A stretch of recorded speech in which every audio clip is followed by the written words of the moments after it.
Greetings and welcome to the Cerebral Women Art Talks podcast. I'm Phyllis Hollis, your host. As an extension of my Instagram page, Cerebral Women, this podcast offers insights into the visual art world. I interview artists, mainly artists of color and female artists who will freely articulate what inspires their creativity. In addition, you'll hear interesting perspectives from dedicated art professionals who work with artists and the art institutions that feature them. I'm confident that collectively, these individuals will indeed stimulate your mind as they do our eyes. Please know, these interviews are conducted in my Manhattan apartment, so please forgive the background sounds of city life. Welcome to the Cerebral Women Art Talks podcast. In this episode of the Cerebral Women Art Talks podcast, I feature Khalif Tahir Thompson. He is best recognized for his powerful work concentrated in portraiture and figuration. Incorporating painting, drawing, collage, printmaking, and papermaking into his practice, he explores notions of self through varied subjectivity concerning identity, race, iconography, as well as family and relationships. Recently, he graduated from Purchase College with his Bachelors in Fine Arts. He also recently completed a fellowship at the EFA Robert Blackburn Printmaking Workshop in New York City, the Vermont Studio Center, and the Jerome Emerging Artist Residency at the Anderson Center. Khalif is currently represented by Black Art in America. Welcome to the Cerebral Women Art Talks podcast and enjoy this episode featuring Khalif Thompson. Khalif, thank you so much for joining me on my Cerebral Women Art Talks podcast today.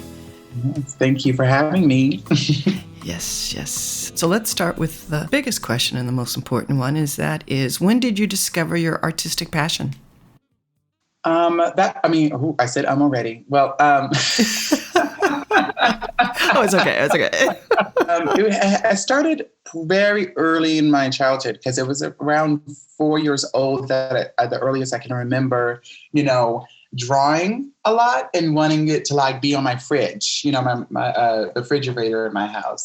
I remember I drew Scooby-Doo, the cartoon, and I did it until I got it right. And then I was so proud of it. And my mom put it in the refrigerator and I was super happy. And that's when I was like, I think I have a talent with that. But it was like all my family did art in some way. My brothers, I have two older brothers, one 6 years older than me and one 8 years. When I was in elementary school, they were in high school and stuff, and they went to Brooklyn High School of the Arts, and they majored in fine art. So they always were drawing, the figure studies. I didn't even know what I was looking at. I just knew I was looking at nude figures, which I thought was pretty controversial, but I thought they were beautiful. I thought the figure was beautiful, and I loved portraiture. Sorry, that's my phone. And I was just, really just, enthralled by the technique in the medium, just with drawing. I started out with drawing. I never was really painted before, and actually until it's about to come up to 10 years since I started painting. But before that, I was really, I loved drawing. I just really loved, and they used to draw from, Da Vinci and Michelangelo, and a lot of their studies they always brought home, and I would get in trouble too because I would steal them so I could copy them. I would copy their drawings with their own paper, and they would get really upset because sometimes I would bend a corner or accidentally crumple a little bit, and they were not too happy. But I knew that I was really passionate then because I was willing to take the beating from my dad. So it's in your genes to be an artist. So what made you decide to start painting? You said 10 years ago. Yeah, I was in high school. I went to LaGuardia High School of Music and Art I was there in 2009 until 2013. And it was 2011 that I started painting. So before that, I mean, I wasn't, I'd never had really any like real training in that sense. I mean, I was always involved with programs. I remember I did an FIT program, and I did a few programs. I got scholarships at the Brooklyn Museum of Art for some of their, I think they have, I forgot what they call it, but, the children scholarship, art workshop classes where they have you come to the museum and you sit on that, I think it was the second floor. And they give you materials, and they just, you have fun making stuff. But it wasn't until I was introduced to, I took, I think, an advanced painting course. It was weird because I didn't paint before, but I went into the advanced painting course. And, that's when I discovered oil. Before that, it was acrylic, and I really didn't like it. I mean, I just didn't take to it as well. So when I got to oil, it was, I just really connected to that medium, something with the, it just, my hand just, my first painting was of Amy Winehouse, actually. Love her music. Yeah, I love her music too. And a lot of the time it was a lot of musical artists, like I was drawing, or, I would just do that in my sketchbook, and like different actors. I remember I did a couple of drawings of Elizabeth Taylor. Like I was very, I really liked like drawing entertainers and stuff. Do you listen to music while you're working? Oh, for sure. I'm a huge music person. It's typical of my sign, being Libra. We just love music for all occasions. And art is no different. I mean, but I gotta say, in the last few years, in terms of the, because when you're working hours and hours, you gotta have, before I like to listen to like, more like, vocalists, and I listen to a lot of, Amy Winehouse, Nina Simone, Etta James, like a lot of soul artists like that. And then, but recently, since I've been having the opportunity to work longer and on more projects, I've had to switch to more jazz musicians. So I've been listening to a lot of, Monk and Miles Davis and Chet Baker, because their music can just go on and on and on, and they get you into a groove. And it really helps, one, you not focus on the fact that you're working in one area of the canvas for hours.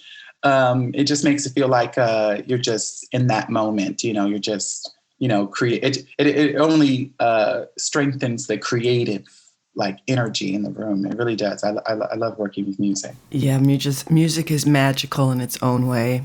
So other than your brothers, what artists influenced you?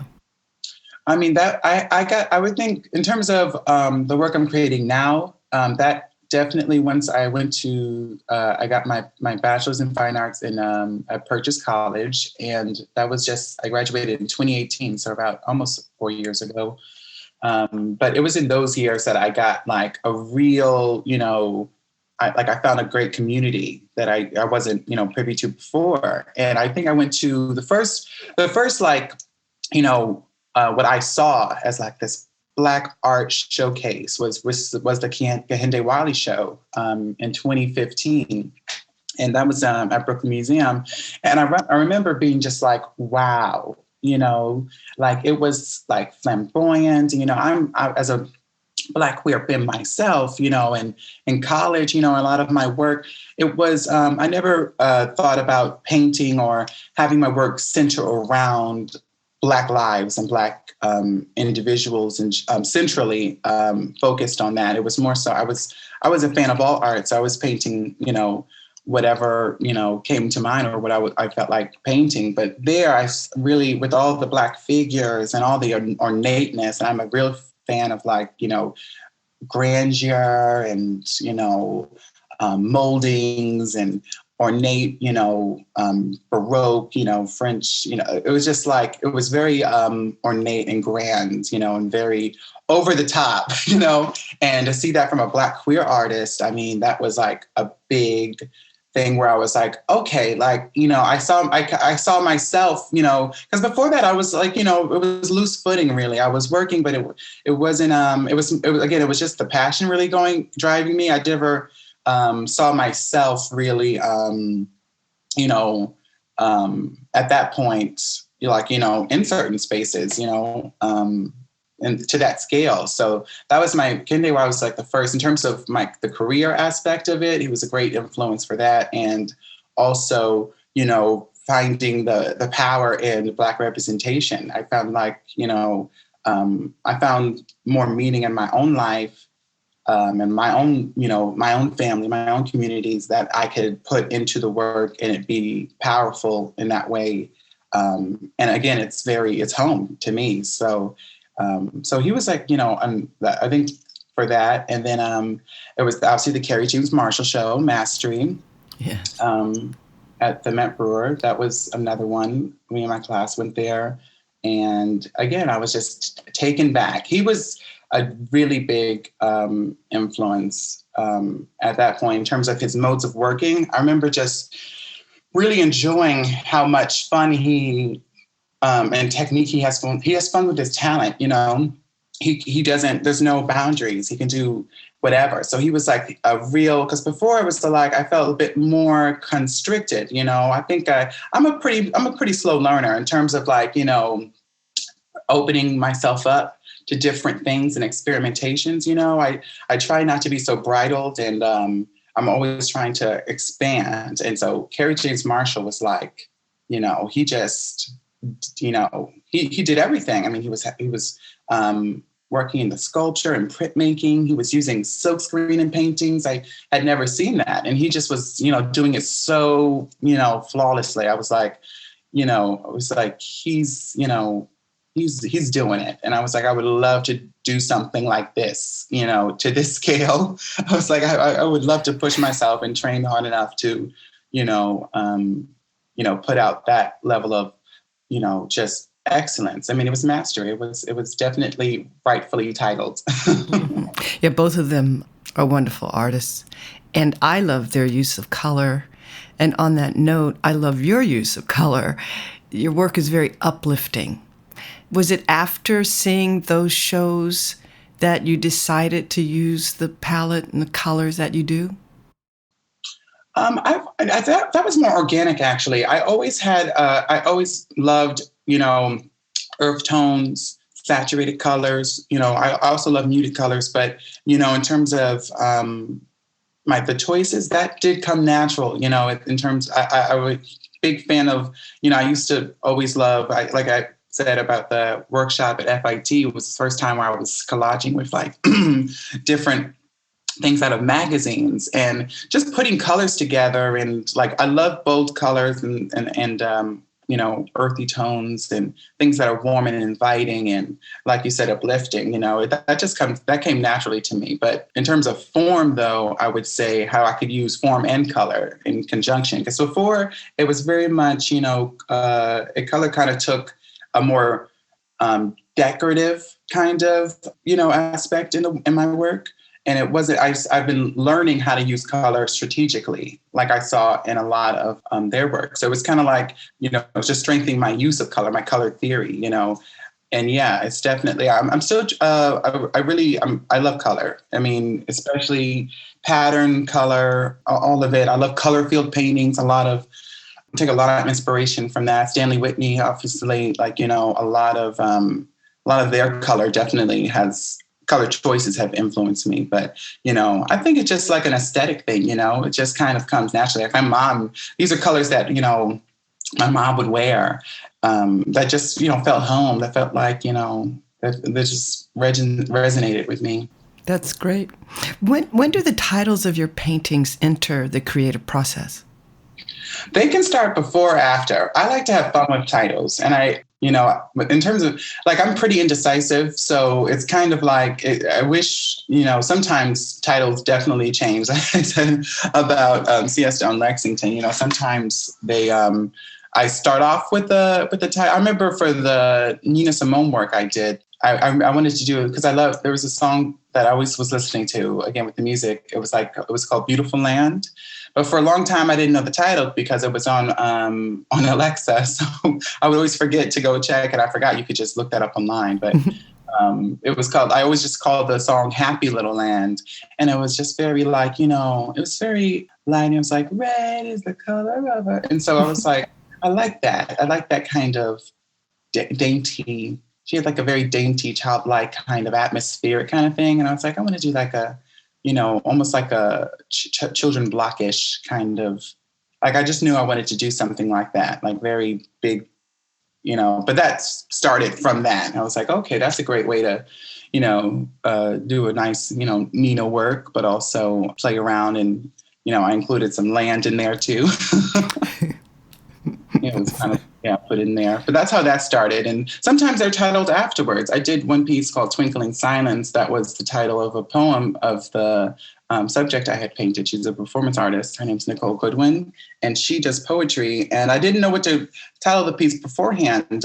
So I was like, she has a book of poems. And I just, read through them. And I stopped at one, and it just worked perfectly, because it was a lot about like, it was a short poem too. It was like, if my body was an instrument, what sounds would you hear? Like, what sounds would you play?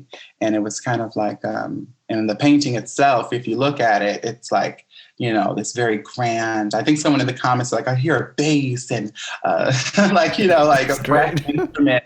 And I was like, yes, you're definitely getting it. Like you got it. That's exactly what I was going for with that connection to the title. So sometimes they start and then sometimes, at the end, but usually they're pretty frank. So I'm working on having funner titles. I like fun titles.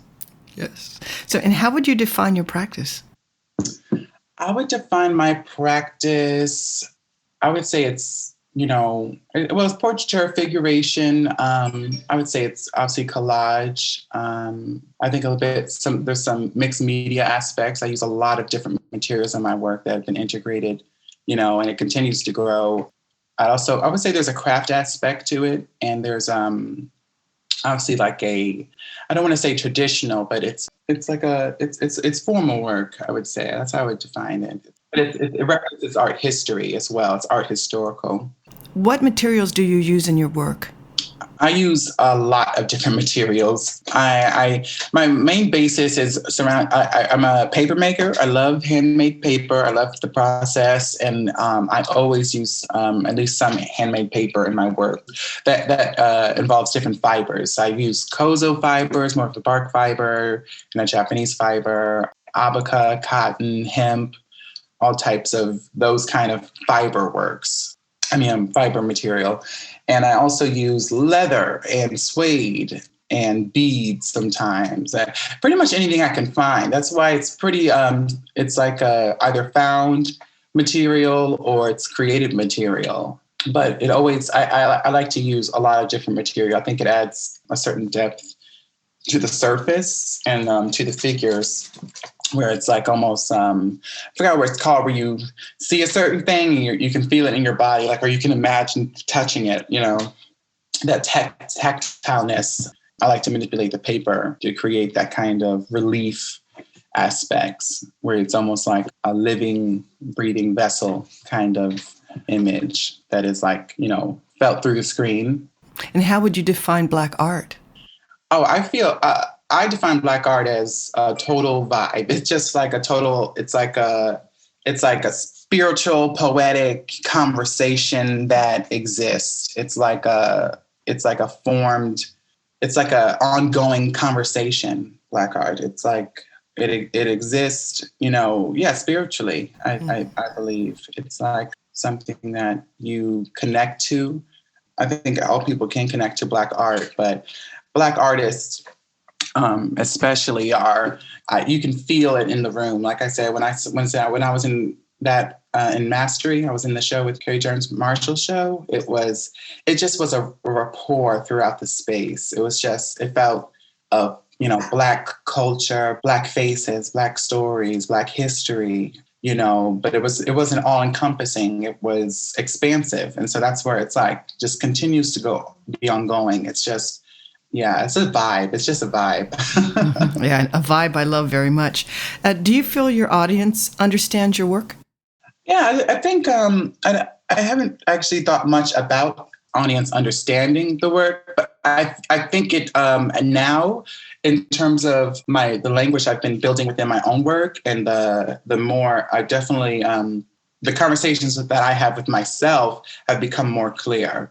Before I couldn't really explain why I wanted certain things, and I'm starting to get better at that. But it definitely comes across, which is wonderful. I think that has to do with the impact of work. I think upon seeing a work, it either has an impact or it doesn't. And for the most part, or the individuals that support my work, I think they support it because they're in tune to what I'm trying to get across. Like they could tell me something about. I love hearing back from someone about my work, because it kind of tells me something I wasn't putting to words, something that I felt while creating. But it's hard to pinpoint it in the moment, and so when it's finished and it's out there, it's kind of like, yeah, that's what I was feeling when I was doing that. It was something uplifting. It was something, nostalgic. It was something, I get a lot of different comments where they're like, your work either, reminds me of a certain time, or a certain family member, or a certain story, or just a feeling, or they just find it the beauty that I cherish beauty. So, I always am trying to insert my love of beauty and art history and formalism into work that is impactful and that is very powerful. So sometimes they just take to that, and they're just inspired by that. And that's like, I think that's definitely, I can't ask for anything more than that. I mean, at this point. Yeah, definitely. And so what are you excited about now? I'm definitely excited about, continuing my practice in this serious manner that I've been partaking in the past few years. I really want to continue. I want to see this where I am now 10 years from now. I'm excited for that, because, it's going to be definitely difficult, but I'm excited at the challenge, because I feel like but in terms of my work, I just feel like I'm so excited to experiment and learn and continue. I'm excited at what's to come. At everything. It's like the shows, the traveling, But yeah, I'm excited to see where my work's going to go, because I definitely don't like to stay in one place. I love to experiment with all types of things, What do you feel is the purpose of art? I believe the purpose of art is to challenge oneself, to confront yourself, inspire, and to connect with people. I think that's what the purpose of art is. I think it's to create, the act of creating, and also the act of creating your legacy, what you're leaving behind. I think not necessarily it needs to have a legacy, but I think art's purpose is to record, this time in history, and to be a part of an ongoing conversation and language that spans many, many years, and it's eternal. So, yeah, I believe art to be purposeful towards that kind of spiritual connection with that inner part of you that just yearns to connect with another and be understood. So it's kind of an abstract meaning. This has been a great interview. I've enjoyed it very much. This is our last question, and that is, what do you feel is your role as an artist? My role as an artist is to be honest. I think that's the role of an artist, to be honest, and be honest about your abilities, your limitations, your advantages, your work, and to just seek to convey honesty and truth, as far as you can see it at whichever point you're at. It becomes more and more clear as time goes on. I think that's the most important role of an artist, to make work that is, just honest. Yeah. Yeah, I love that answer. We'd live in a much more wonderful world if we were all honest. Right. It really is the key. Yes, it is. Mm-hmm. Well, thank you so much for your time. I really have enjoyed our conversation. Yes, thank you so much, Phyllis. I definitely enjoyed this talk. Thank you.